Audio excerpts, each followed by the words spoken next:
So I was at my local grocery store yesterday and I ran across this thing. It's essentially like a Lunchables party tray, and I felt kind of weird. Like, I'm a grown man with a mustache, a beard, and I was somehow attracted to this. Like, I actually wanted to purchase it and munch on it. Like, what is going on with me? I should be over Lunchables.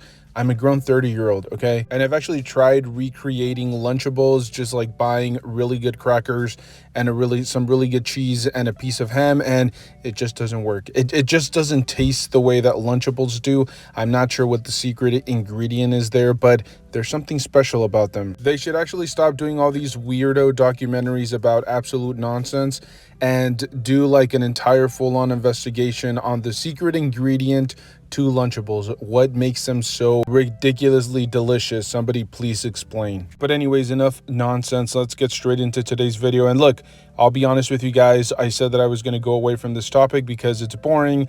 It's been beaten to death, and I've said my 2 cents on it. And I'm referring to the whole McFarlane losing the DC license. We already know this. Mattel's supposed to be taking over within the next year or so, or within the next few months. And from my understanding, he's supposed to finish out 2025, and then sometime at the beginning of 2026, maybe Mattel takes over. We don't have the specifics. Maybe they're still working it out themselves. But as I said before, it's sad to see McFarlane lose the license. It's sad to see the end of an era, and the fact that they're going back to 112, and the fact that they're going back to Mattel, which is a line that was really getting hated on towards the end. But regardless, it is what it is. Whatever we have to say, however much we complain, I think it's already set in stone. There's already a contract out there, I'm assuming, that dictates that Mattel will be taking over. And like I said, I've already covered this. I've already made a number of different videos referencing this exact subject. But in today's video, I wanted to kind of dive a little bit deeper into, in my personal opinion, what could be the downfall of McFarlane Toys. Now, I've said it in a previous video. I talked about what other lines he could work on, what other franchises. I'm not going to do that, or at least I will, but more like in passing, not too specific. But I honestly feel like he's in a little bit of trouble here because, let's be brutally honest, before this, there are a lot of people that were not even familiar with McFarlane. There are people that genuinely think that McFarlane started off with the DC line. I'm sure that there are a lot of people that are probably much younger, don't have a lot of experience with McFarlane, don't even know what he's really known for, which is comic books, but then eventually Spawn, for creating the Spawn universe. But he's been manufacturing collectibles and action figures for decades now. So this is not anything new to him, losing a license or moving on from a license. It's pretty on par with what he does. And for the most part, he's known more for statues or semi-articulated action figures. Like his old school Spawn action figures had very little articulation, and then eventually he moved on to making stuff for like sports. I know now he does a lot of hockey action figures, UFC or statues, UFC statues, and then he does football. So he's always known within the sports community as well. But that was it. That was mostly his reach. He did his Spawn action figures or collectibles. He did a little bit of sports here and there. And now he's been mostly known for doing the DC line. And this is really what I think is a big cause for concern, or should be a cause for concern for people, because and by the way, it's a matter of personal perspective what quote unquote done means. Like, is McFarlane really done? What does that even mean? Does it mean that he completely goes out of business and loses everything? No, but I do believe that he drops off quite a bit because his Spawn collectibles don't have a wide reach. It's always mostly meant for 90s kids or people that like, adult themed or adult oriented comic books or collectibles. I don't think there are a ton of kids wanting Spawn action figures compared to like wanting like Batman and Superman action figures. Not to mention, he does manufacture a lot of video game properties. I know he's been working on Doom for the last 4 to 5 years. He's worked on Witcher. From my understanding, he's supposed to be taking on Diablo. He's also done some statues and action figures for the 40K Warhammer franchise, which I have absolutely no experience with, aside from a few action figures here and there, but I'm not familiar with the franchise. But it's very interesting to kind of see how all of this is playing out. Let's say, even hypothetically, he decides to pour all of his attention into his Spawn universe action figures and the video game stuff. His consumer base is definitely going to shrink drastically, especially considering, as I mentioned earlier, the Spawn comic book series isn't necessarily for everybody, and not everybody plays video games. I know this might be a little bit baffling and groundbreaking to people that are hardcore gamers, but there are people out there that just kind of admire them from afar. I mean, I think most people are familiar with Gears of War or Doom or, the Witcher franchise, but they don't play them. And so they're probably not going to go out of their way to spend potentially up to $100 on a wave for a video game that they're just not familiar enough with. And as I said, the fan base that's really going to stand behind McFarlane, or has stood behind McFarlane, are mostly the hardcore DC fans. Yes, there were a lot of people that were really into McFarlane beforehand, but a lot of those people that jumped into his collectibles or his action figures in general definitely were way more familiar with the comic book universe, or the DC comic book universe, I should say. So, look, this is pure speculation, but I definitely feel like McFarlane is about to fall off a cliff here. I still think he's going to make collectibles. He still has, his Spawn universe stuff. He's still going to continue doing the Doom stuff, the 40K, Witcher, whatever video game franchise they hand to him, he's going to continue doing. I know he's been doing a lot of anime stuff as well. He recently started doing the whole Todd mods, but I'm also going to assume that goes away once he loses the DC license. The only real things, as I said, going forward that I see maybe potentially having a further reach has to be the Marvel statues. I think that's really where his bread and butter is. He's making some phenomenal, affordable statues or dioramas. You can usually pick up like the 1/10 scale for about $30, $30 to $35, and then the 1/10, or I should say the 1/6 scale, which are much larger. Usually you can find them for about $50 to $60. They're very detailed. They come in some great poses. They're iconic.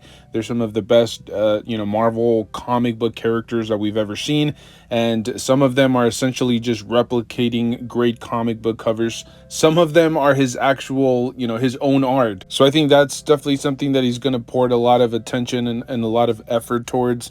But I just feel like he's going to lose a ton of business. I think he'll eventually kind of fall back into obscurity, just because now he's going to have to compete with Hasbro. They have two of the biggest franchises out there. They have, the Marvel Universe. They have G.I. Joe's, which is their own baby. And then they have, the Black Series line and the Star Wars Vintage line.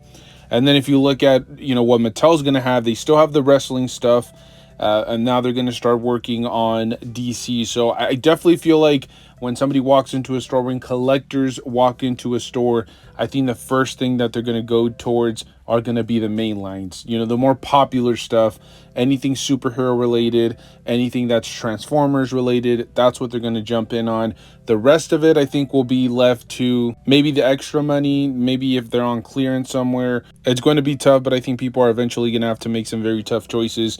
And even if you love McFarlane for everything that he's done, if you're a hardcore DC fan, a lot of money that you used to spend on DC collectibles from McFarlane, they're now going to go to Mattel. I'm not sure what the money situation was. I'm not sure if it was like that much more expensive to hold on to the DC license, but I genuinely feel like McFarlane should have done everything within his power to hold on to the DC license. Aside from that, I just don't see people actively going after his collectibles. A great example, and I just made a video talking about this not too long ago, but another great example is Jada Toys. They could have easily signed an exclusive deal with whoever has the rights. I'm assuming Capcom, whoever has the rights to the Street Fighter line.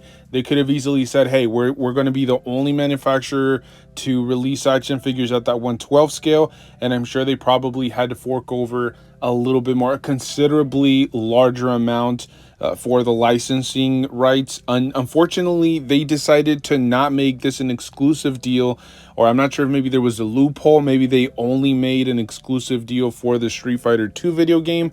I'm just not 100% sure, but it's coming back around. It's coming back to bite them, because now Storm Collectibles is making a very affordable line. Yes, it is based on a different video game, but you can definitely start to see how there could be a ton of issues revolving this competition. It's something great for the consumer, because they're definitely going to try to outdo one another.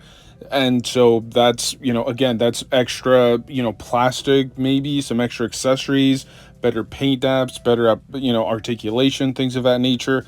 So for us, we really don't have any complaints, but at the end of the day, one of these OMs is going to really hurt. And regardless of how you want to look at it, Jada Toys is going to hurt in the end, in the long run, along with Storm Collectibles, but mostly Jada Toys, because they were the original ones to come out with the Street Fighter line at that scale and at that price point. Whereas in Storm Collectibles was doing their own thing, but it was for a completely different fan base, right? It was people that were willing to spend, up to like over $100 per action figure, whereas in Jada Toys was kind of considered the most affordable one. Now they're blurring the line, and this competition is definitely not good for them. I feel like that example perfectly encapsulates what's happening with McFarlane right now. I think he just made a huge mistake by letting the DC license go. It might have been a ton of money that he would have had to invest in keeping the DC license, but I think it's something that was definitely worth it. It brought him to the big leagues. It brought him to the forefront. A lot of people, as I said at the beginning of the video, that probably were not paying attention to him started paying attention, and now he's going to, as I said, just fade away into obscurity. But that's just my personal take. That's my personal opinion. I said this before. I've kind of said my goodbyes to the DC Multiverse line from McFarlane. Even though I do pick up some figures here and there, it just doesn't feel the same. It feels like the end is near, and I just don't enjoy the figures as much. I'm not sure if that makes any sense in anybody's mind, but it just doesn't feel the same. It's kind of like bittersweet. But that's just my personal take. As I said, I definitely feel like McFarlane is in a ton of trouble, and the next few months or the next year or so is definitely going to tell whether McFarlane continues to be one of the top dogs in the industry, or is he going to kind of fade away a little bit. But as I said, let me know your thoughts down below in the comment section. Do you plan on continuing to support McFarlane past the DC license, or are you completely dropping him once he loses the DC franchise? Very curious to see what everybody has to say. Thank you guys so much for tuning in. As always, if you guys enjoy this type of content, make sure to stay tuned and watch on a daily basis, because at this point we're uploading on a daily basis. I know, pretty insane, pretty crazy, but I love putting these videos together for you guys. Hopefully you guys enjoy it just as much. So thank you guys for tuning in. Stay safe out there, and as always, make sure to enjoy the hobby, because that's the most important part of all this. Stay safe. I'll see you guys in the next one. Thank you.